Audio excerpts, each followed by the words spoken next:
introduction. This year, LG caught us a bit off guard by announcing a new X series of smartphones. The models span a range from the lower mid-tiers to almost flagship grade, and some also come with unique features, borrowed from the top-shelf class of the company's smartphones. For example, the first members of the family were the LG X screen, which has a ticker display like the one on the LG V10, and the LG X Cam, which features a dual camera module on its back. Later, a second wave of devices was announced, with the X Power, X Style, X Max, and X Mach fleshing out the portfolio. Here, we will be taking a look at the speediest of the bunch, the LG X Mach.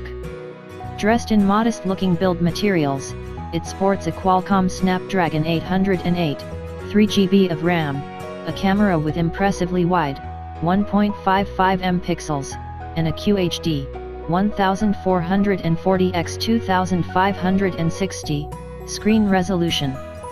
It's almost a flagship-class smartphone, without stepping on the LG G5's toes too much, possibly aimed at those who want top-level performance, but would prefer paying less, even if it's for a less flashy-looking handset. Design. As we said, despite having hardware near to the top range, the X Mach's looks aren't what one would consider premium nowadays. Made mostly out of plastic, with a metal trim around its sides, it's not a jazzy smartphone.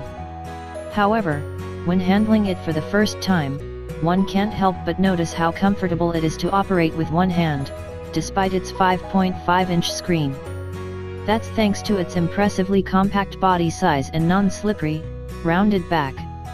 The X Mach's power key and volume rocker are located on the back, under the camera, comfortable to operate with the index finger when the phone is in hand, but inaccessible if it's lying flat on a table. It's definitely an acquired taste, and anyone who has used an upper-class LG smartphone in the past years has probably already decided on whether they love it or hate it for themselves. For those that haven't, rest assured that you can easily learn to use the volume buttons back there without much fiddling, but that still doesn't mean that you will learn to like the placement.